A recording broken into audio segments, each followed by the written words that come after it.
Hey everyone. Hi, I'm Mary now. And I'm John, and you're watching Film Snobbery Live.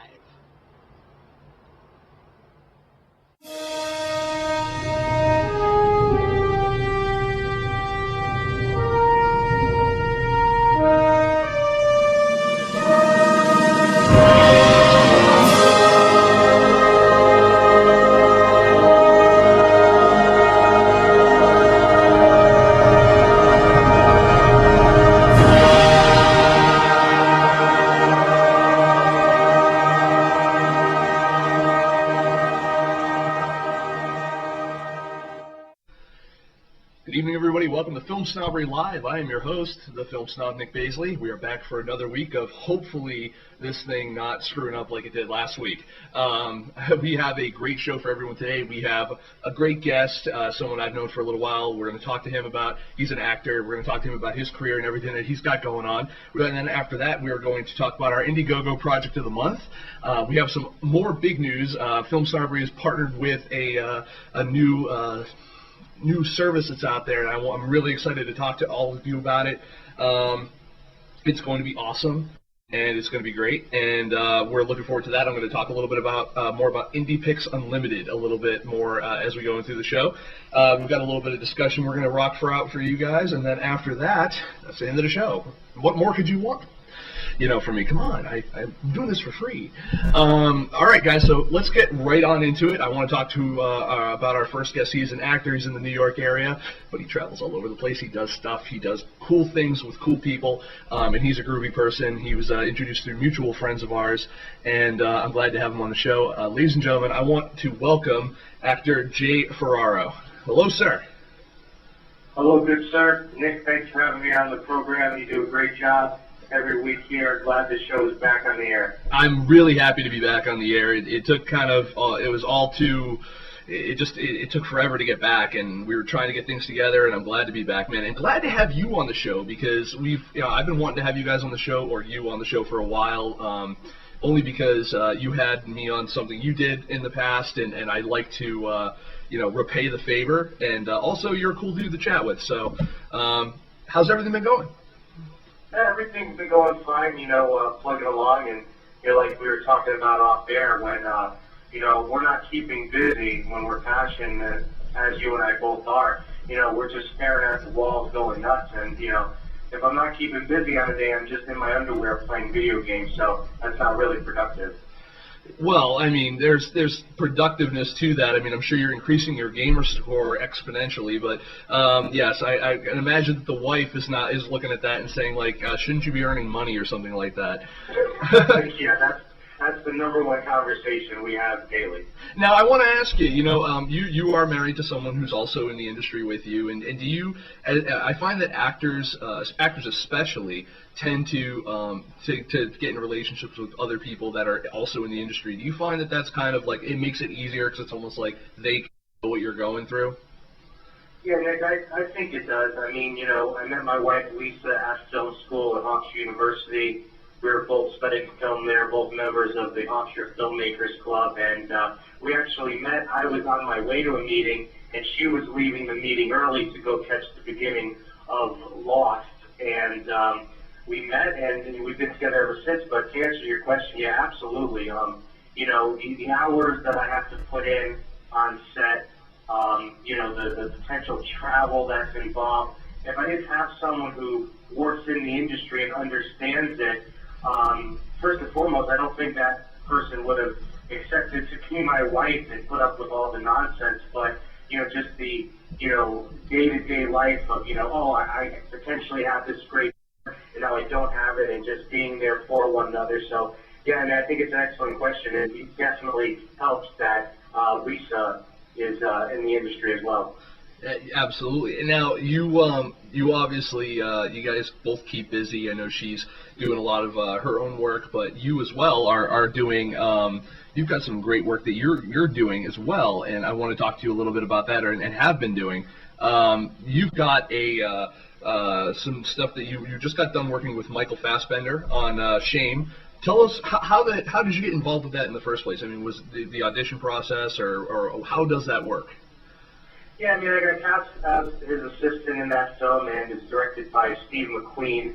Not to be confused with Steve McQueen, but this British director from the Indian scene, and he's starting to get really well known in the art house scene. And you know, it was a great experience working with Mr. Fassbender, and you know, I loved him in Inglourious Bastards, and he just has a crazy list of films that are coming out here in 2011, 2012, and be also in the X-Men film. And when you get to work with someone, you know, so talented and work hand in hand with them, you just learn. It's on-site training, and to watch him perform his craft and be able to be his assistant in the film I was thrilled when I heard the news that I'd be playing his assistant. And, you know, I'm looking forward to the film coming out.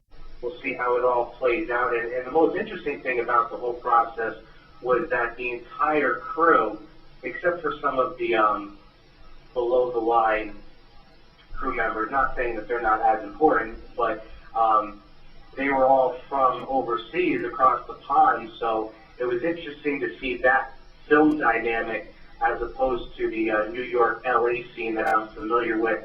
Not saying it was a little more laid back, not saying that it was one side was better than the other, but it was just interesting to see the conflicting style of the filmmaking. And you also had another cool experience too. I mean, one of the people that I would like to interview and talk to, because he's also directing his first feature film. You recently were acting as a stand-in for Jonah Hill, and is acting like that as a stand-in? I mean, is there still like the same type of audition process as there normally is if you were going for a role? Yeah, there is. In fact, a lot of people wouldn't think so, but you do have to audition for that part and be able to give the commitment that is the entire duration of the film. And I was fortunate enough to land that part, working side by side with Jonah for 3 months on The Sitter, directed by David Gordon Green from Your Highness and, of course, Pineapple Express. And Michael DeLuca, one of the producers of The Social Network, was a producer on this film as well, and Josh Bratman and a bunch of other guys. Josh Bratman, of course, executive producer of Priest and some other films that'll be coming out soon. And, you know, working side by side with Jonah for 3 months and, you know, watching him do what he does, you know, I think he's one of the funniest actors around at the moment. And, to be able to work with him every single day, and then to get to know him as well, to be able to talk movies. You know, we both have a love for the Coen brothers and Wes Anderson, and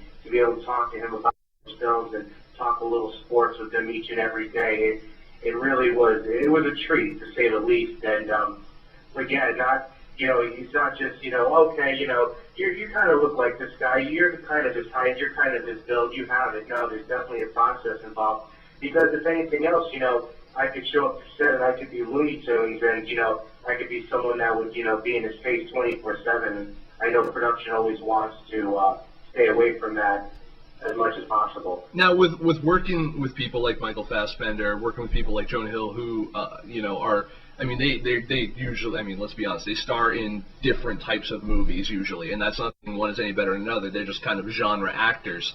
And do you find going from one genre to another, or seeing these people work, how does it round out your experience as an actor? You know, it's a good question, because, I mean, you know, you think of Jonah Hill as a comedic actor, and basically a lot of these actors, people get typecasted or considered one-trick ponies, but then you see Jonah in Cyrus with John C. Reilly, and he absolutely knocks it out of the park.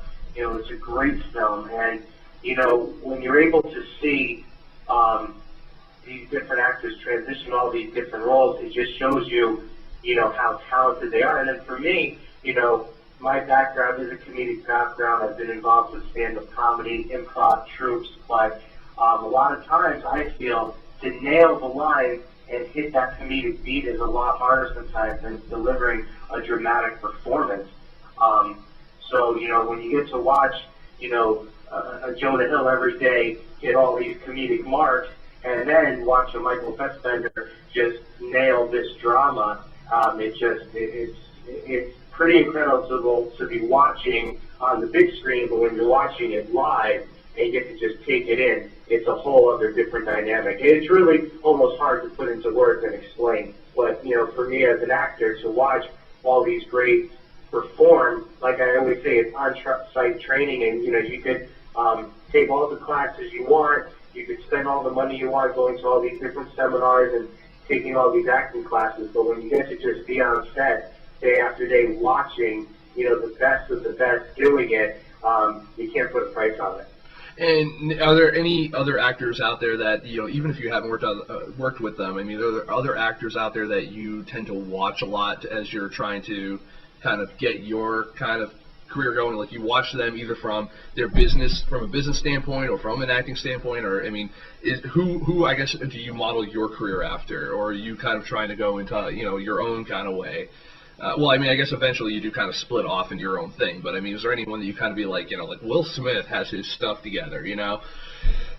Well, I don't know if my rap career was ever going to take off like I would like it to, but I don't know, man. You can drop some fat beats. Hey, don't let me break out some of my funky beats right here on FilmSnobbery Live, because then it'll be a whole different other program. But you know, for me, I love acting. I love producing. I love writing.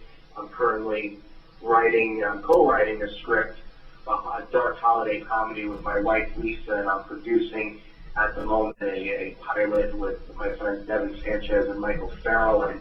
And you know, to mimic one person, there isn't one person that I'd say I model, you know, my direction after. I know actors growing up that definitely had an influence on, you know, what I do today. Definitely Bill Murray, Dan Aykroyd, John Candy, Tom Hanks.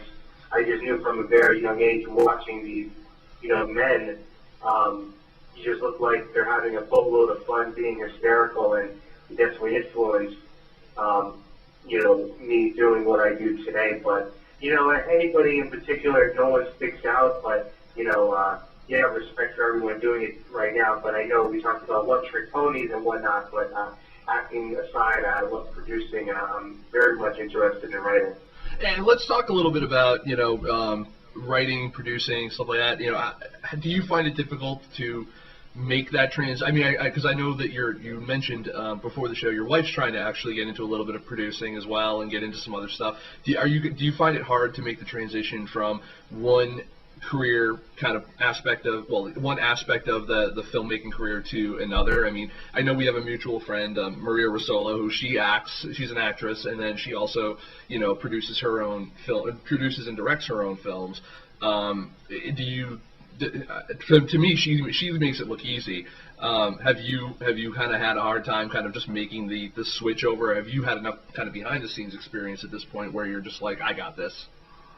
Yeah, I mean, Maria, you know, she's a warrior, and she makes it easy, but as we all know, it's definitely not easy at this stage of the game. But, you know, I think, you know, it's an interesting question. I definitely think that one does set you up for the other. I know that, you know, being on set for the sitter for 3 months and just watching a feature film from the start to finish every single day and watching all the little intricacies, it definitely better suited me once I wrapped on that project. That's when I dove right into writing my first feature film with my wife. And, you know, I think as much hands-on experience you have with one thing, I think it does better suit you for the other. You know, and producing-wise, you know, I think producing at this level is talking about Maria, talking about myself, and you get to produce things and you get to put yourself in them. And it may be shameful, but, you know, if you have to do it, you do it, and you get yourself out there. And, you know, the only thing that happens sometimes, as you know, Nick, wearing so many hats can run you ragged. And I know I produced 5 episodes of a web series called Fantasy Life, which documented 3 guys and their passion of fantasy sports and how it obsessed their lives every single day. And this was before the FX program, The League, came out. And, you know, at the time, I was doing some other odds and ends jobs and, you know, producing the web series and coming up with the stories and acting in it. And, you know, there's only so many hats I would recommend one person wearing. at one time unless you have the ability to have help and other producers and other assistants to guide you along the way. Because ultimately, it's quantity and not quality. And I think I think that I'm a big believer in the quality over quantity, but I understand sometimes that you have to get that product out, and especially when it's timely. I mean, if you're producing a fantasy sports show, and then the league comes out, you have a very small window to get that audience or capture that audience, unless your aim is really to be like the Pepsi to their Coke, or like the Dr. Pepper to their Coke, or whatever. You know what I mean? Like to be like the other choice. And that's basically what it was, Nick. We were just wrapped on our 5th episode, and news on IMDb hits that FX picks up a series, about fantasy sports, and once that news hits, you almost feel like, okay, well, we did it with this for 5 episodes. Now it's time to move on to something fresher, something new, because obviously FX is going to get more hits than our web series. Well, not after this appearance. No, of course not. Yeah. But now, as you're moving forward and obviously looking towards being a producer and director, writer, the whole 9 yards, you're probably also looking at the distribution aspect of the different things that you've either been in or the things that you want to work on. Where if you were to make a feature film right now, let's say we'll say it's a small indie feature film, let's say $50,000 budget. Something like that, like where would you at this point in time take that movie, and where would you put it? Like where would that be exhibited to the masses? Like what would be your kind of plan? Oh, my number one plan would be call Nick Baisley up and say, Nick, I don't know what I'm doing. Tell me exactly what I need to do. And I would take part of that $50,000 budget, and I would hire you. And I know you'll work for minimum wage, and maybe I could just pay you with some peanut M&Ms or some Swedish fish or something. But I know you'd help me along the way. I mean, it's definitely not a question I can answer because honestly, I don't have the answer to that. All I know is, I know I love producing things and I love acting, but as far as the distribution of a film, I'm going to leave that to the good people of FilmSnobbery.com. No, man, I appreciate that. That was actually the best advertisement I've ever had. But I'm going to quote all of that. But the cool part about that is it's a little bit of a loaded question anyway, because, I didn't say what's the genre. I didn't say do you have a star in it? Do you have this, that, and the other thing? Yeah. But I kind of like to, I occasionally like to ask a question like that because I like to see immediately if people are still leaning towards like, okay, I'm going to release it on DVD, or I want to still do theatrical, or I want to do video on demand, or I want to put it on something like IndiePix Unlimited, which we'll be talking about more later on, folks. Stay tuned. And stuff like that, because there's so many options out there, and I just find it interesting to see like where someone who has work out there, and that work is you have no control over the distribution right now with your acting work really, but it'd be interesting to see where you as now kind of reversing the role would put stuff. But again, it's a loaded question, but it's just kind of one of those off the cuff. Where would you how would you do this type of deals? What would you do if, as they say? Yeah, hit all the film circuits as much as possible. Festivals, I know that seems like the best route, obviously, and there's a boatload of them. We have Tribeca going on right now here in New York, and I know the Staten Island Film Festival is just around the corner, and a film I was part of, Caught, with the before-mentioned Maria Rosolo was one of the producers on that project, and Lori Martini, and it was directed by 6-time Emmy Award winner Elizabeth Page.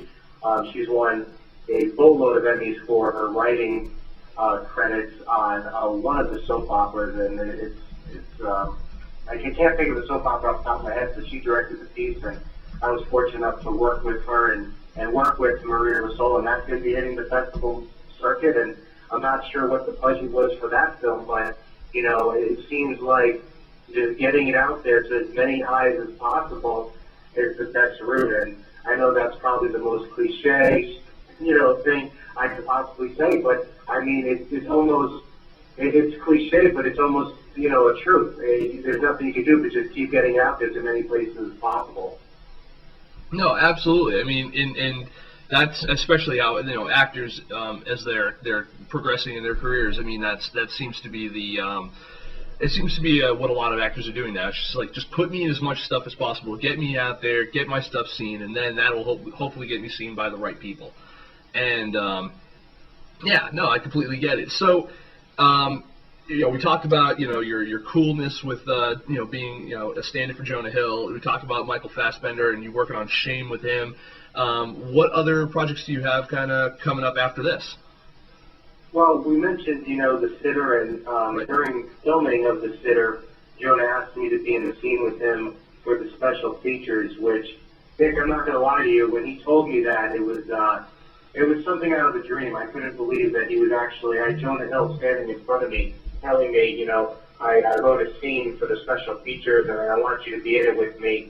That was absolutely phenomenal, so I'm looking forward to seeing that when that film eventually drops to DVD, and of course, it's going to come out over the summer. But I mentioned that I'm producing right now with two extremely talented people, Devin Sanchez and Michael Fassbender, and I'm producing a pilot called County with them, and Devin Sanchez and Michael Fassbender are just off producing Stoop Sale, a project they produced. They created, they started together, and they're actually boyfriend and girlfriend, so it's a really good dynamic to that show. And if you want to check out that project, you can go to stoopsale.tumblr.com, and three of us are teaming up for this project County, and then we're really excited, and we're going to start the fundraising process in the coming months, and looking forward to that. You guys are bonding together. You're like the JLA of independent filmmaking.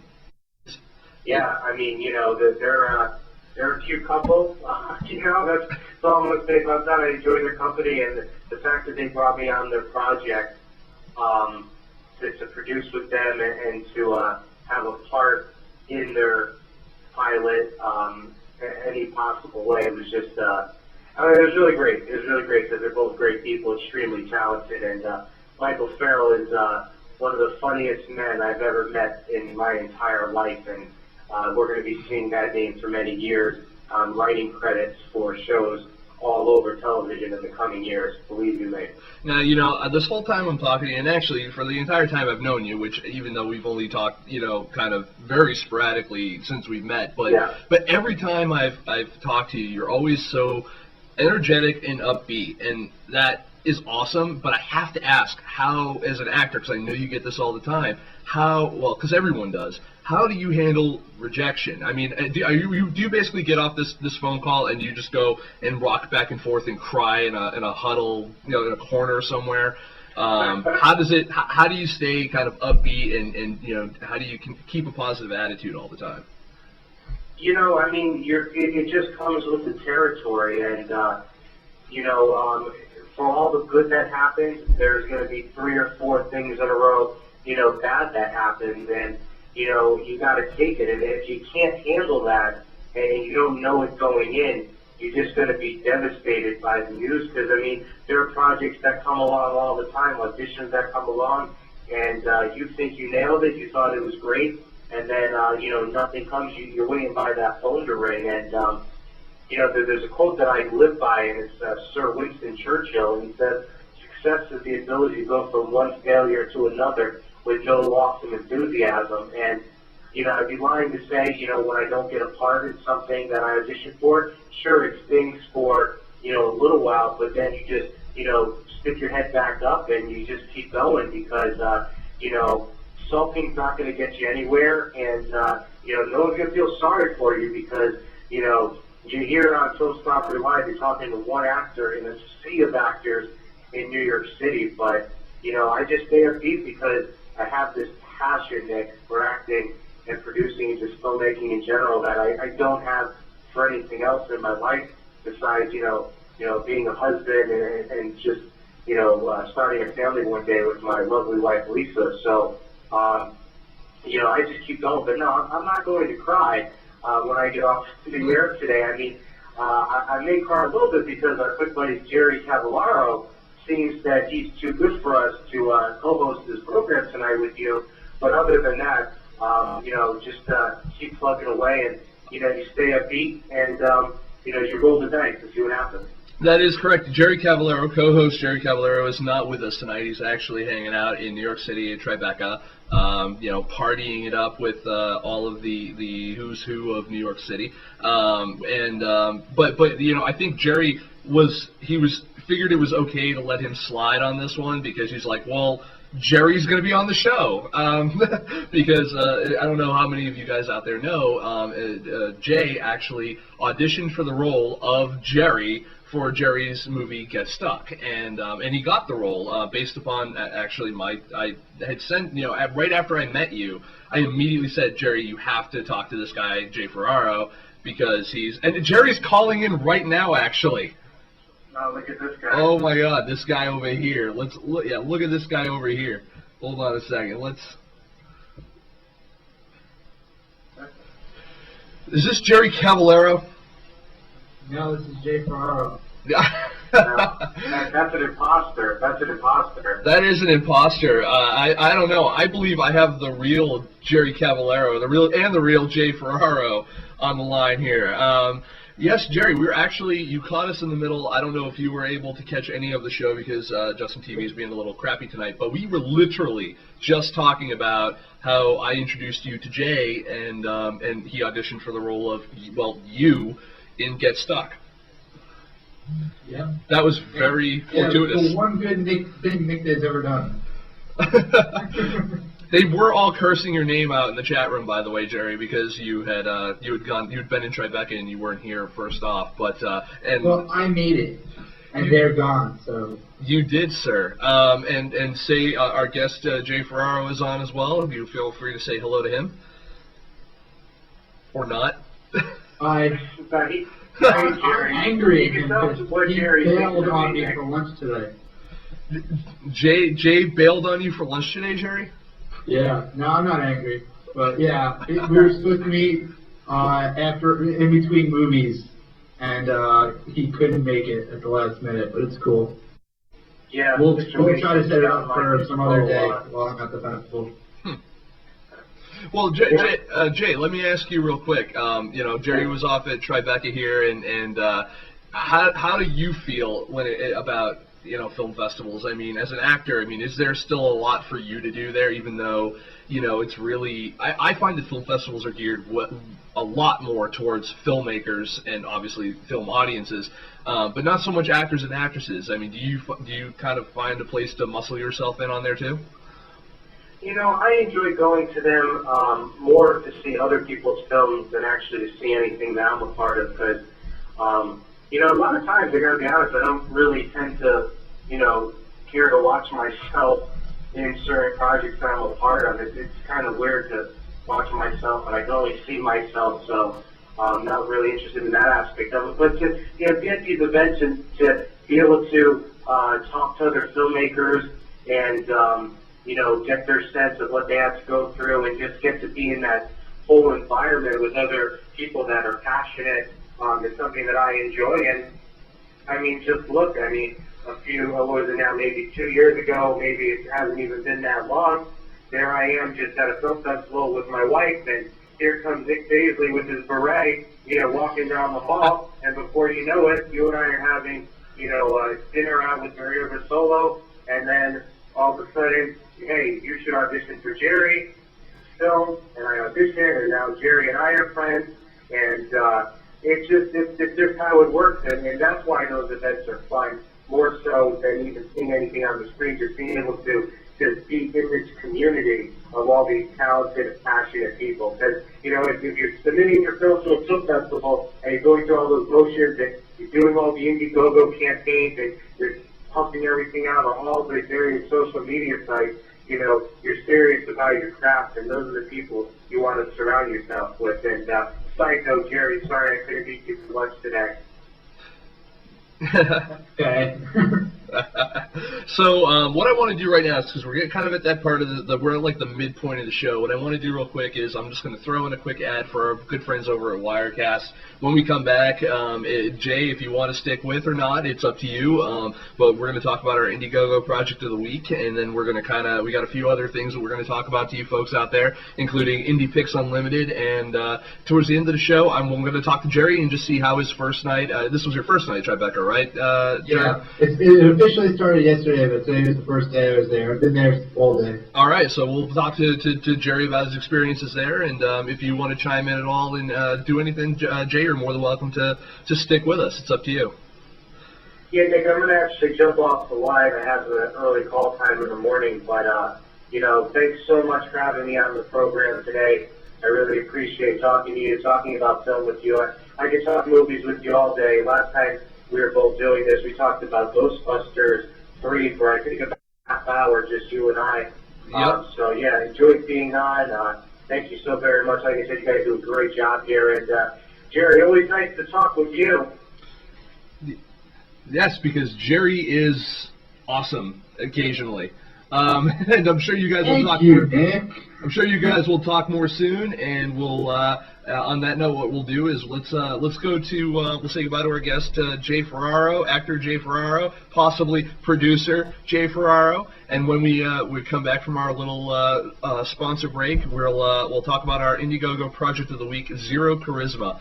So folks, stick around. We'll be right back. Bye, Jay.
And we're back, and we're going to talk about our Indiegogo project of the week called Zero Charisma. And if you guys know anything about Dungeons and Dragons, you guys will kind of think this is kind of funny. I actually found it to be really funny. They're actually trying to raise $15,000. They've already raised little over $10,000 of their goal, and they still have like a month and a half left. They've got like 46 days by the time this airs, probably 45 days left. They've got, their perks range all the way down from just, mentions and thank yous all the way to, executive producer packages. The film is actually being directed by Katie Graham, and actually she looks quite cute, just saying. And there's also writer-director Andrew Matthews, and produced by Thomas Fernandez. If you guys know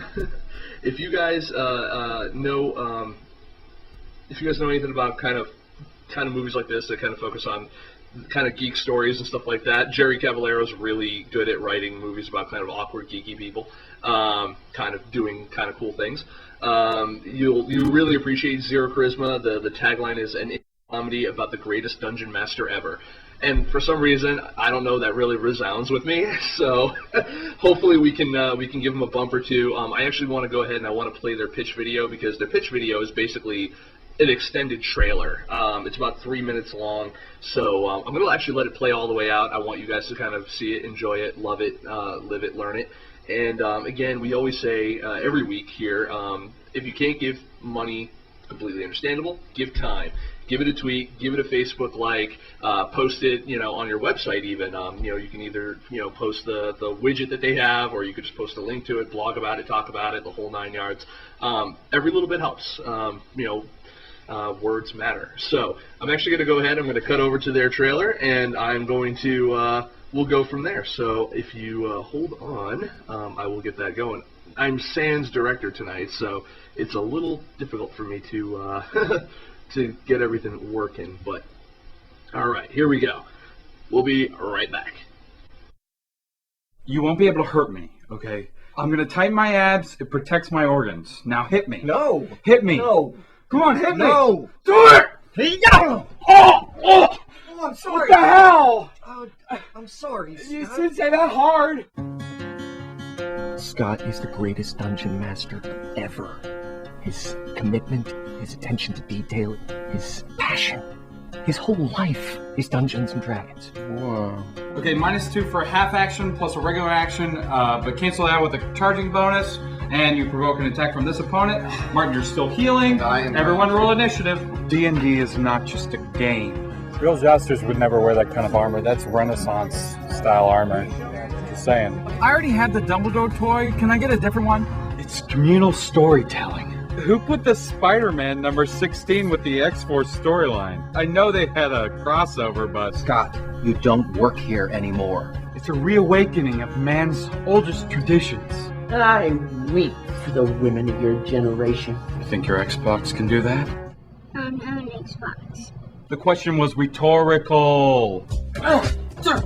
Scott, we need a new player. What's up? Miles. You play D&D? I write articles for geekdome.com. Scott has a blog, but nobody reads it. 6 visitors a week is nobody? Everybody likes Miles. Check it out. Whoa. He's smart, he's funny, and he can name every alien from Star Trek in alphabetical order. Anyone can do that. I am going to seduce the elf with my high charisma. She's a high priestess of Pelor. She's sworn to celibacy. You'd have to roll a 20. Yes! Yes! Oh my God. He's not one of us, Wayne. People like us have built this culture on a century of oppression and loneliness. And now, it's being co-opted by a bunch of neo-nerd, hipster douchebags for profit. You are the coolest guy I've ever met. It's not like they choose him over me, right? We gotta stop him, Wayne. Not just for us, but for nerds everywhere. I'm not a nerd. Yes, you are, Wayne. Be proud of it. What the hell are you doing with your life, Scott? When your grandfather was your age, he had a wife, 2 kids, and a house he built himself. Wasn't he a drunk, too? I'm worried about it. I quit. You can't help him, Wayne. You're a douchebag. But I got news for you. I eat douchebags for breakfast. Ew, dude. You think anyone's gonna want to play with you again? You're finished. You're all just jealous. You better find a way to support yourself and fast. I'm the greatest dungeon master to ever live. The gods demand retribution. Do you think my life is all fantasy, Ulrich? I'm probably not the best person to answer that question, lad.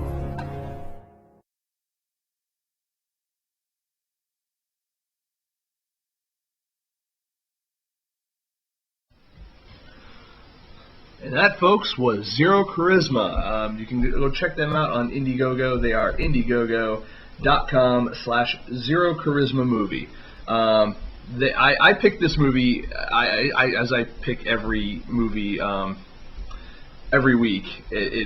I always kind of I try to find something that I know not only is interesting to me, but I think would be interesting to you guys. Also, things that I think that actually have a shot at getting funded. I love to vote for the underdog, but there are some days where I'm just like, these guys, they're like 80% there, and they still got a bunch of time, so they're doing really well. And getting these guys fully funded, getting them out there. I mean, come on, they're from Austin, Texas. I actually probably met some of these people. I don't even know it when I was at South by.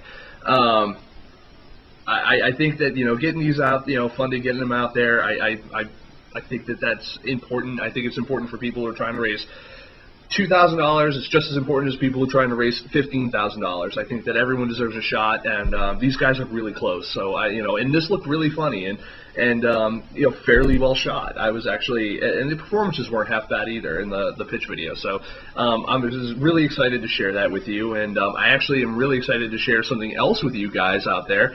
Hold on one second. I'm going to go switch graphics again real quick here because I want to talk about one of our new partners.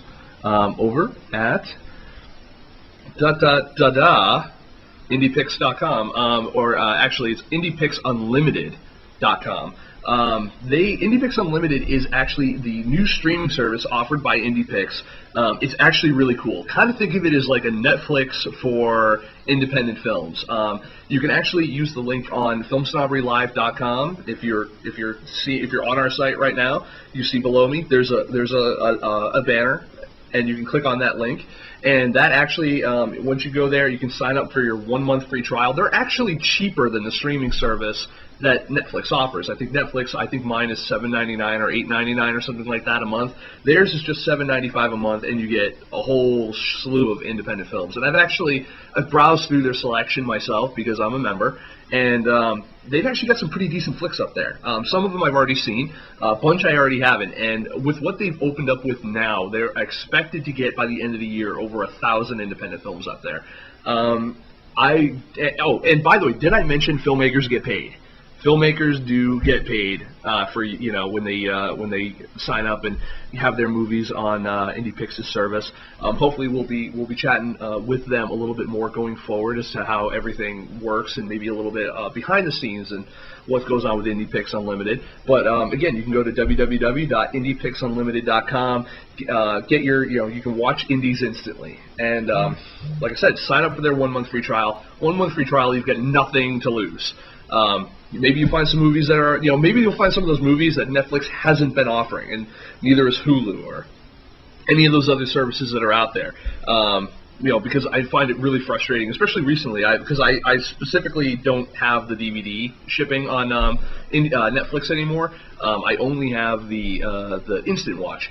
And I love the Instant Watch, I really do, because they've got a lot of TV stuff on there that I like to watch. Like I just did like an entire marathon of Scrubs recently, season 1 all the way to season 8, 9, whatever the hell it was. And then, but anyway, so I did all that. But whenever I want to go see an independent film, that isn't being sent to me for review or something like that, I always have to dig around for it. And some people are like, well, it's on Amazon VOD, or it's on Hulu, or it's on this or that, and it's just like, but I already pay for Netflix, so why would I go anywhere else? Well, you know what? Now you have an excuse to go somewhere else for all of your indie. You can go for $7.95 a month, and with a 1 month free trial, you can go to IndiePixUnlimited.com. Check it out. Click on the banner. Helps us out, helps them out, helps everyone out. So click on the banner on the site here at FilmSnobberyLive.com and get your piece of your indie. It's awesome. So I want to say thank you to them for partnering up with Film Snobbery to help spread their message, and in turn also help spread the wealth of independent film and spread the word out there. I'm happy to talk about them, happy to use them, and hopefully you guys will really enjoy it as well. So that being said, just because there's another graphic, they've got things. It's awesome. So now is the time on Sprockets where we dance, and by that I mean we're going to have a conversation, hopefully with co-host director Jerry Cavallaro, and we're going to talk to him about his little trip to Tribeca, kind of off the cuff because I wasn't even expecting him to come in tonight, but we're going to talk a little bit with Jerry. Jerry, are you there? I am. Jerry is still here. Let's talk, man. What first of all, did you see any movies today? Yes, I saw 2. And what were they and how were they? I saw The Trip with Steve Coogan and Rob Brydon. I think I didn't screw up his name. I hope I'm not. I hope I didn't. And Janie Jones with Abigail Breslin. Okay. Okay. I enjoyed both of them. I liked The Trip more. The Trip was pretty much Steve Coogan and Rob Brydon play themselves, or alternate versions of themselves, that are going on a road trip in England, like the countryside, where they have to go to 6 restaurants and review the food there as part of like an assignment for a magazine. And it's pretty much them just improvising conversations the whole time and doing a lot of impressions of Michael Caine. It's actually a pretty hilarious film, despite the horrible description I just gave it. Yeah, we actually had a conversation on our last show about your horrible ability to describe things. Well, this was off the cuff, and like I don't even have. No, I'm just giving you shit, but no, yeah. It's no, I got it. And Steve Coogan, like I just watched him again in The Other Guys, and he really only like you look at his character there, you look at his character in Tropic Thunder. He really does just play himself. No, but in this he's actually Steve Coogan. Oh, interesting. Yeah, well, this is a continuation of. They said it's like a spiritual sequel to Tristram Shandy, where he played himself doing a period piece or something like that. They said in this one he's like playing like a fictional version of himself, and he's like always talking about it with his agent in America, and like people only remember him in England for Alan Partridge, and he's trying to get more serious roles, and like they have conversations about whether or not he's as good as Michael Sheen. I think they talk about how he could do Frost better, and they're constantly arguing about who does the better Michael Caine impression. They're talking about they do a lot of different impressions. It's like that's the big part of the movie is impressions, but it's actually a pretty funny movie. Although it's like kind of dark and overly dramatic in places, and like I don't want to ruin anything, but it's like it's just like some parts are really lighthearted and funny, and then all of a sudden it's like very serious. But it's not really dramatic. It's like not serious for the characters that much. It's not like a major situation, but it just changes to drama really quickly. Gotcha. No, and that's no. That was actually a really that was actually probably one of your better descriptions that you've had recently. Okay, good. Yes. So now, Janie Jones. Let me go from beginning to no. Yeah, let's not. It was a good. That one was a good movie too, Janie Jones. Short story. Basically, she's Abigail Breslin's is a talented 13-year-old girl who her mom is a drug addict, and apparently her dad is a struggling musician, and the mom drops her off at the dad's concert, and he's never met her, and he didn't even know he had a kid, and then she drives off, so the cops make her stay with the dad, and she has to stay with him on tour until her mom comes back, and it's like the typical, he changes his life around and learns to be a dad type movie. But it was actually pretty well done for that type of movie. Yeah, that sounds like crap. There were some really genuinely good moments in it, and then there were some moments that were a little cliche and overly long. But I was kind of surprised. There was a few points where they could have went a completely different direction and done like what you would expect, and they didn't. So I'll give it credit for that. Well, full reviews for that will be online soon. By that I mean probably, eventually, hopefully. Maybe not. And what you mean is probably never, yeah. Well, I was planning to do a pre-festival article about all the stuff I was looking forward to. That didn't happen. Now we need to preface this by saying none of this coverage is for FilmSnobbery.com. No. If I wanted a press pass for Tribeca, I would not have used FilmSnobbery because they would have been like, "Fuck you." Well, they did say "fuck us" last year, so yeah, I guess. So this year I'm covering it for WeAreMovieGeeks.com. Yes, that site. So they did swipe me again. They gave me a lesser pass than I had 2 years ago. But it's cool because I still get to see the movies. I get to meet people. Get to go to some of the parties. So it's all good. I'm happy to be covering it. And I got free ice cream today in the press lounge.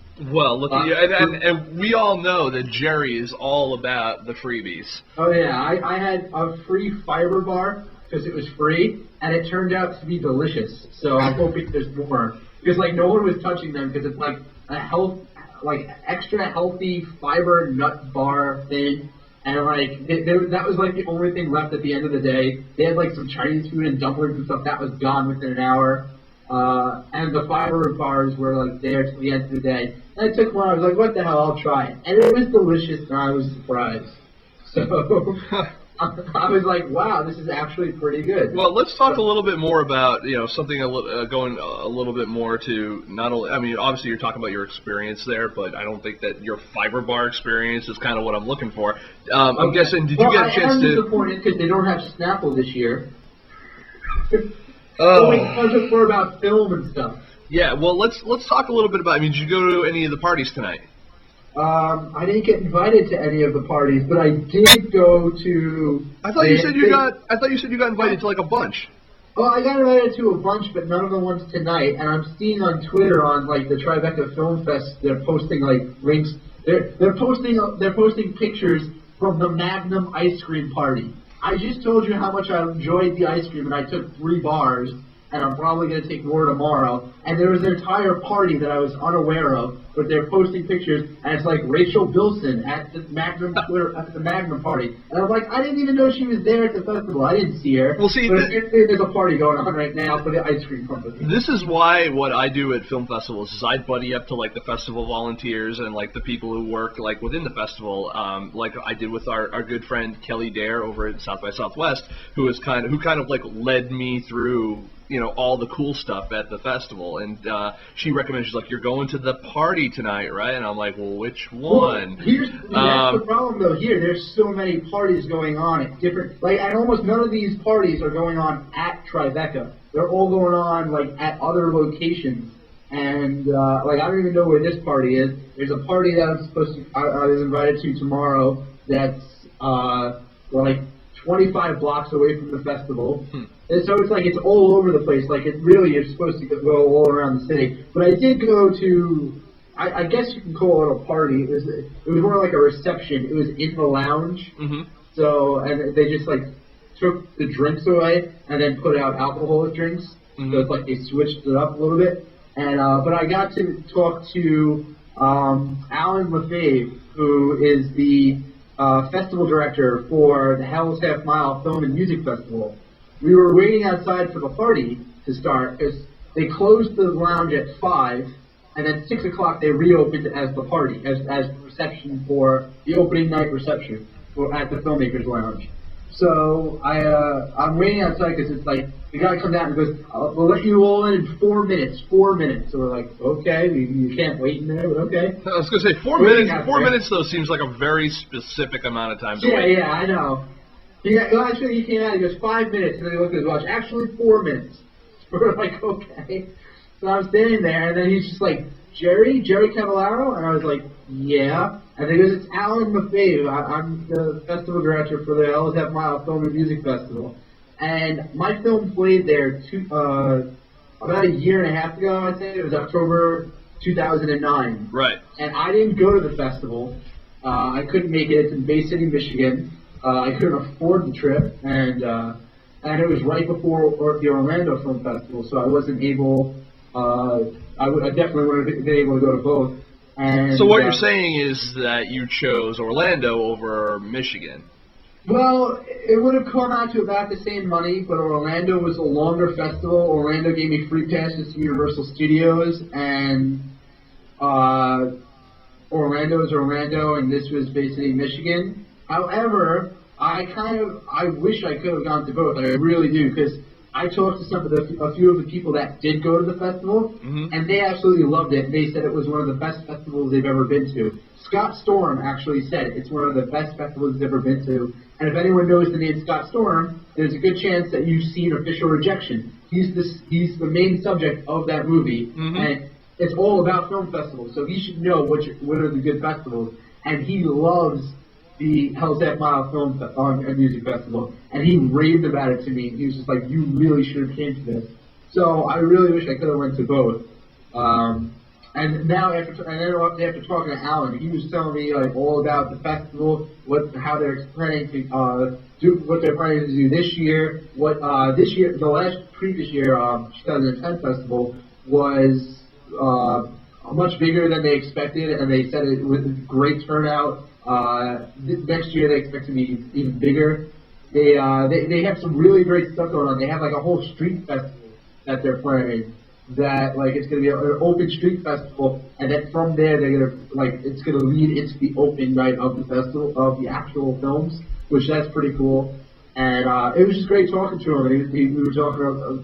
He was asking me about stuff like Chuck, and I was updating him on that and telling him about some other projects. And it was really cool just getting to finally meet someone that I talked to only through email, like every once in a while. And, I did not even expect him to be there. Like I did not know. But remember, I don't know if you remember, Nick. I told you that the Hell's Half Mile Film and Music Festival, they had like a little thing in the back of the Tribeca press manual. I was like, I don't know why, but they're listed in there as industry, and like apparently you could purchase industry passes and then you get listed in the actual press guide. Right. So that's why they were there, because they bought press passes. They brought industry passes at the festival. So that was cool. Yeah. That makes sense. Now I'm going to try to track down other people that are listed back there, because I'm like, now I know that if you're listed here, you're at the festival. So be careful, because you're getting emails, people. Well, I'm going to go ahead now, and I'm going to say that it was very nice that you did eventually get to come on in here and talk with us tonight. I'm happy to have our good friend Jay Ferraro, who was in here earlier. Also was pleased to talk about our Indiegogo Project of the Week, Zero Charisma, tonight, and our new partner, Indie Picks Unlimited. We got to wrap it up for this week, but join us again next week. We've got actually, I know who our guest is going to be next week, and Jerry, wouldn't you know them, not personally, but you know of them. We have, and this has been long awaited for me, so that's why I'm building it up a little bit. I'm really happy. Our good friends, producer John Paul Rice, and this, we're going to finally end the Superman Clark Kent debate, and we're also going to have on director Edgar Michael Bravo, and they're going to talk about their That doesn't prove anything. He could just talk and then switch his voice up. Oh, I'm making sure I want them to talk over each other. I want to make sure that they're calling on separate lines and like the whole 9 yards. But they're going to be here. Join us again next Thursday, 10 p.m. Eastern Standard Time here at FilmSnobberyLive.com. And thank you very much. You can always contact us and find us on Twitter, twitter.com/FilmSnobbery. Leave us a message on Facebook, Facebook.com/FilmSnobbery. And read all of our cool reviews, interviews, columns. We've got some great featured columns over at www.filmsnobbery.com.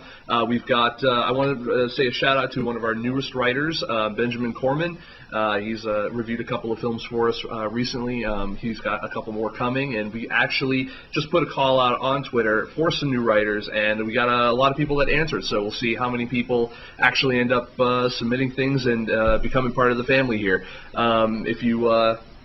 If you guys all want to become part of the family, feel free to email us over at admin@filmsnobbery.com, and we'll send us a writing sample, and we'd be happy to take you on, and you can write some reviews, go to some film festivals like Tribeca or Hell's Half Mile or First Glance or Orlando or any of the other cool festivals that we've been to over the past couple of years. And I want to thank everyone who's been watching tonight. We had actually a pretty full chat room tonight, Jerry, for a while, because unfortunately it looks like Justin TV was having some issues tonight streaming. But I want to say thank you to Rain Tenchi and Mojave. She changed her name. She's not Mojave 44 anymore now. She's Mojave Musing. I always forget that. Waterholer, First Glance Film was in here. Our good buddy Bill Ostroff, who just finished another successful year over at First Glance Film Festivals in Hollywood at Raleigh Studios in Hollywood, California. And I wish I could have been there. I actually really missed that. I had a great time last year.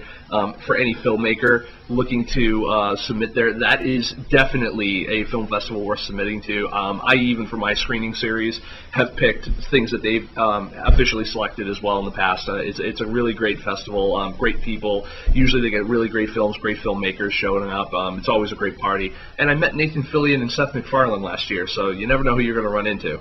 So I will say, with that, I want to thank co-host Jerry Cavallaro for coming on in, and I want to say thank you again to everyone out there, and we'll see you next week. So, good night. Bye.